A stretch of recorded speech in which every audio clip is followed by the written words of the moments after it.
I'm going to be the first one to admit that the system is definitely rigged. And if you disagree with me on that, that's fine. We could still be friends, but the system is rigged and the system is being exploited by the wealthy. The system is designed to keep us poor. It's not designed for us to win. I mean, if anybody's paying attention to what's really going on, I mean, look at inflation. Look at the price of everything around you. If you are not wealthy or, you had the proper upbringing when it comes to personal finance, with your income in relationship to your debts in this economy, then you're likely struggling. Simple fact of the matter. And the school system is not teaching you, it's not preparing us to be able to win in this game. In fact, in my opinion, the school system is designed to keep us in the rat race, struggling, fighting, clawing, just trying to survive, not even to win, just trying to survive. You look at the Fed. Look at what the Fed has done. The Fed has been in control of our economy since they decided to instate the Fed since the 1920s. But a lot of people had no idea what the Fed was and how they have been able to manage to influence the markets to the extent that they have until recently. The Fed, they want inflation, but and inflation is not necessarily a bad thing, but it is a bad thing when you don't understand it. And I've heard the term inflation as a kid, not really as a kid, probably as a teenager, but inflation never really made that much sense to me, like what it really is. But I think a lot of people got a crash course in inflation over the last 2 to 3 years, even as a kid. Like you go into the store and you used to be able to buy stuff for like $10, $20, and now that won't cover much of anything.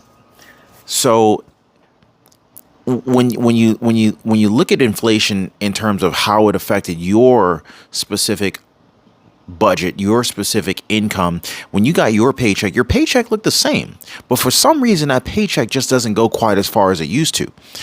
So that was a taste of inflation, but the Fed created that problem. You see, the Fed lowered interest rates about 3 years ago.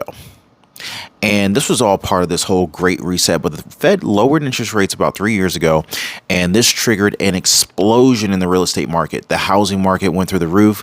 Now, everyone and their mom was all of a sudden able to purchase a much more expensive house because the mortgage payments were so low because the interest rates were so low. Historic lows. Unprecedented times, right? Most people expected a housing market crash, but instead we saw one of the greatest wealth transfers in our lifetime. And this was the start of the housing market boom. We're now in a new cycle, and it's no longer a housing market boom, but the housing market is actually showing to be a lot more resilient than many people thought. So what do? What we do know is that inflation is designed to benefit the rich and the educated who understand the game when it comes to inflation. They understand that their assets will explode in value during times of high inflation. They understand that everything will become more expensive when there's high inflation. But if you own the assets that are being inflated, then what happens? Then you become wealthier. Now, if you don't understand inflation, when you don't have a decent income, then you're basically getting destroyed. If you don't understand inflation, you don't understand that instead of making everyone else wealthy, you need to make yourself wealthy first. And most people get their paychecks and they run out and they buy, expensive cars, expensive shoes, expensive handbags. They want to show out to their friends and buy the big houses and whatnot, take these expensive vacations. But at the end of the day, they're not building their own net worth. They're literally putting on a show and making those who own the assets and own these businesses more wealthy. So this is a huge problem. And the moment that there is a hiccup in the economy and the moment that there's a hiccup in their income, the game is over. All of a sudden, you hear the stories now, making $100,000 a year, making $200,000 a year, but living paycheck to paycheck. And many people wonder, how is this possible? Well, the wealthy, the rich, as you're trying to get rich, as you're trying to build your financial security, you don't look rich. But the people who look rich most oftentimes are the people who are least rich. They're living paycheck to paycheck, and they're swiping their American Express cards just to put on and keep up this facade that they're doing well. So, this is part of the game that they don't teach you in school. So, I believe that, in the school system, they don't want us to learn about money. They just want to produce obedient employees who follow instructions. So, there's no room for mistakes. You have to do as you're told in school. You're supposed to take tests alone without collaborating. And, they teach you in school that there's only one right answer. However, in reality, there's multiple answers to any problem. But that's not what they want you to know. School systems don't teach you how to think. They teach you what to think. And as a result, people come out of school terrified of making mistakes. They become accustomed to doing everything on their own, and they avoid cooperation because that's how they were taught in school systems. There's no synergy, there's no brainstorming, and essentially everybody is obsessed with finding this one right answer. And so the system paralyzes people, and it's killing their spirit of learning. And in the real world, this is not how it works, right?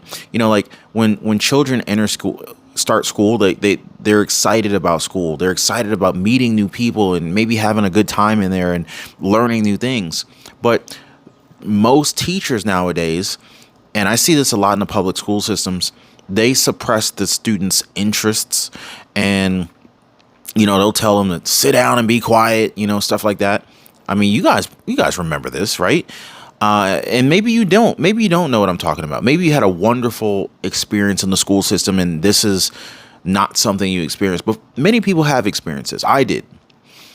Teachers rarely ask the students what they're actually interested in, but instead they normally just want to teach what they want to teach about, and they don't consider the kids' passions. Like, kids are very passionate, and it's unfortunate because, a lot of these teachers, they kill these kids' interests and their curiosity during a time where they should be blossoming. And this evolves, and we see this in life now, So consequently, kids graduate from school scared to make any mistakes and unsure of what they really want to do. And it's crazy because I remember being in high school, and they're asking me, hey, what college you want to go to? I'm like, I don't know. Hey, what do you want to major in? I don't know. Like, obviously I want to make the most money possible. That's the point of going to work, right? But I also wanted to make sure I was getting myself into a good, stable industry. And I also wanted to make sure I wasn't getting myself into an industry or a job that I would hate just for the money. I wouldn't want to do that. But I didn't know enough about life to be able to make a decision on that. So how as a kid do you make that call, right? So anyway, oh yeah, by the way, if you guys are new to the channel, please consider subscribing to the channel. Also drop a like for the video. I totally appreciate that if you guys made it this far. But anyway, so how do you make these decisions when you're a kid? I struggled. Anyway, so their creativity, their spirit, the kid spirits are crushed. And it really, it's requiring a complete reprogramming after leaving school to be able to discover your real passions. And that's what happened for me. Like, school was it was fun, but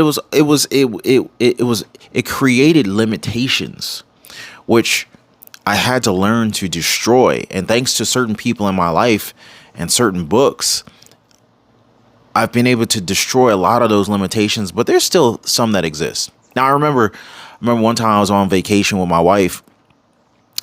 We went to the Dominican Republic about 10 years ago, and she was my girlfriend at the time.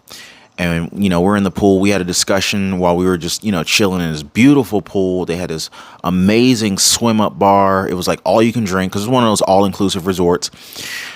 And the weather was just perfect. The breeze, I mean, it was like 87, 88 degrees, but no minimal humidity. You're in the pool, you're drinking, you're having a great time. The music is playing. Everyone's just having a great time. The vibe is amazing, right? And so we're having this conversation while we're in the pool. There's a swim up bar, and you can just sit at the bar and drink until you pass out, right? We didn't drink like that, but we drank a lot. Anyway, so we're having a conversation while we're in the pool. And, we exchanged some thoughts. Now, just to give you a little bit of context, I have very little time to spend with my son. I felt like all I did was work all week. And I look forward to the weekend. The weekends were always very short. They're always too short. And before I knew it, it was Sunday night, and I began to get this like terrible feeling in my stomach that I didn't feel like going to work the next day on Monday. And I knew I had to break out of this cycle. And so anyway, I knew I wanted to start my own business. Now, this was a thought that crossed my mind while we were in the pool. And I thought to myself, and I asked my wife at the time, or my girlfriend at the time, I asked her, I was like, hey, what's it going to take for us to be able to like come here more often, like spend more time here? Because, we only got like 2 weeks off. So out of 52 weeks out of the year, we only got 2 weeks off for vacation time from work. So it's like unbelievable how limited your time is, And I was thankful for my job, but it was at the same time, I was like, okay, I'm thankful, but there's got to be more to life than just killing myself all week to only get 2 weeks a year off.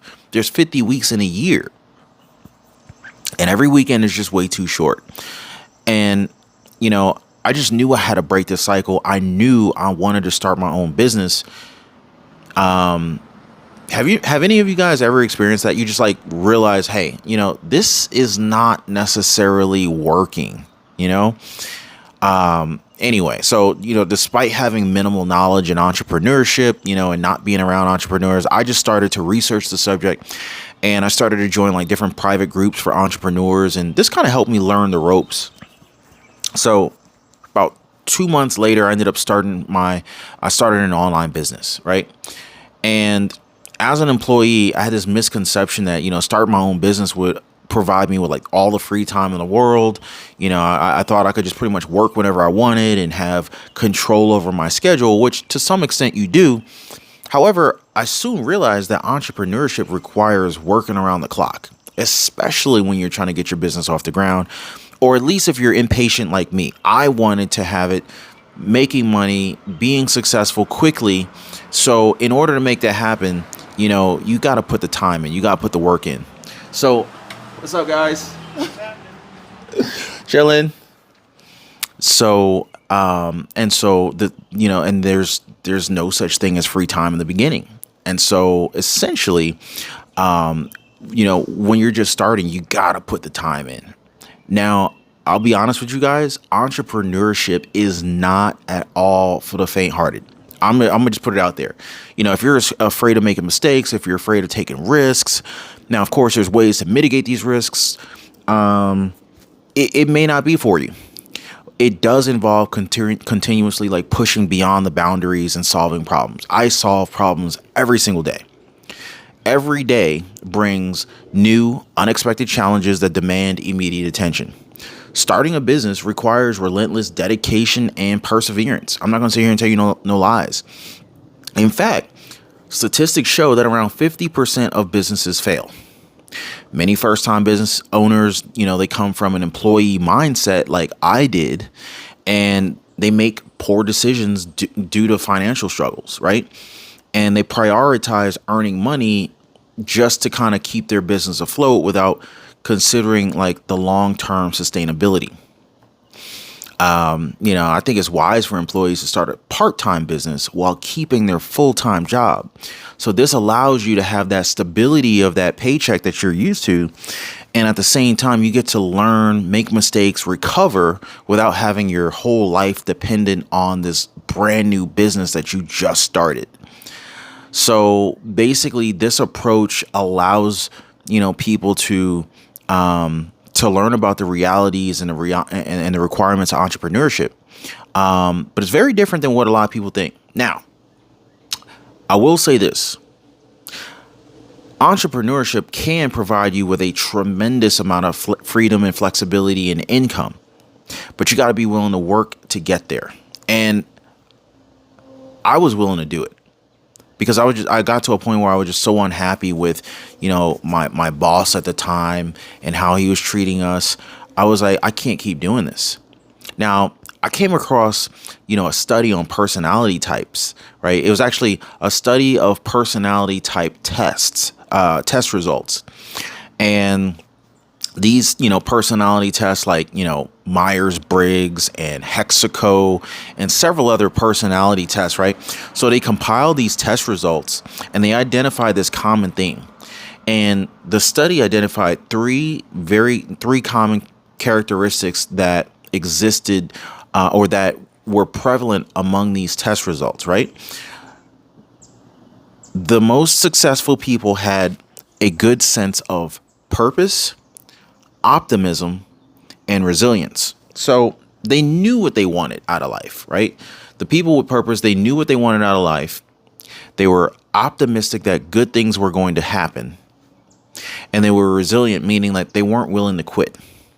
And these traits also align with what it takes to become a successful entrepreneur. And these characteristics are very important. And having a clear sense of purpose, being optimistic and being resilient, they're crucial in the face of setbacks, because there will be setbacks. But if you commit, I'm willing to bet that everyone can make $100,000 a year, six figures. Almost, I think everyone has the ability to earn $10,000 a month from their business, being an entrepreneur, setting their own schedule, running their own deal. That's what I believe. And, if somebody lacks resilience, if they lack perseverance, then, maybe they should be, maybe they should reconsider being an entrepreneur. Like if you don't have resilience, if you don't have perseverance, you might want to reconsider, because to be successful, you're going to need that. But if you have that, I believe you have a strong chance of really doing some tremendous things. Now, many people are afraid to venture out, on their own because they're afraid of losing the security of a steady paycheck. And in some cases, we often advise individuals to start a part-time business while keeping their full-time job. That's what I did, and it's essential to utilize your spare time effectively by, focusing on things that really, really matter, right? Instead of wasting it on things that don't matter, like, excessive TV, scrolling on social media, wasting time on your smartphone. Most people are like, well, I don't have time to start my own business. Okay, well, if you don't have time to start your own business, then maybe you need to just become okay doing what you've been doing, because you're just going to keep getting what you've been getting, right? Now, I just want to put this out here because I wish someone had shared this with me. I had to make this discovery on my own. But once you identify what truly matters, decision making becomes a lot easier and it becomes way more fulfilling. And what I realized is that once I realized what was really important to me, giving up, extra TV time and wasted time on social media and stuff like that to free up my time and to be able to build a business that was important to me, it became easy and it became fun. And then it became a point where it's like, I don't even want to watch TV. I want to work on my business, right? So, anyway, so, I just think like once you identify what truly matters, making these decisions becomes way easier. But, again, unfortunately, schools, they fail to teach these essential life skills. There's trade-offs in life. There's always going to be a trade-off.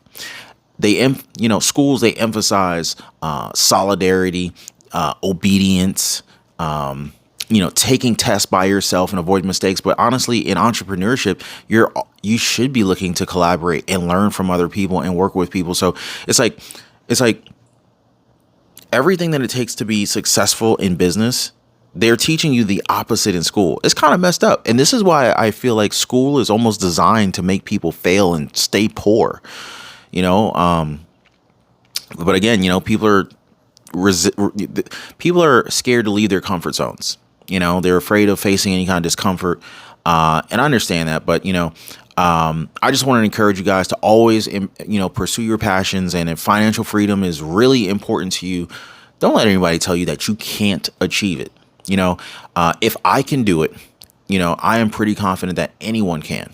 So, if you want to learn more about how you can reach financial freedom through investments in the stock market, investing in real estate, creating and generating multiple streams of income through side hustles, small businesses, home-based businesses, feel free to reach out to me.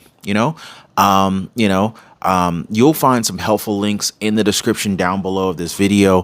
Feel free to reach out to me. But anyway, if you guys made it this far in the video, do your boy a favor, drop a like for the video, share this video with somebody that you care about. Consider subscribing to the channel, and I'm gonna catch you guys on the next one. Y'all be safe.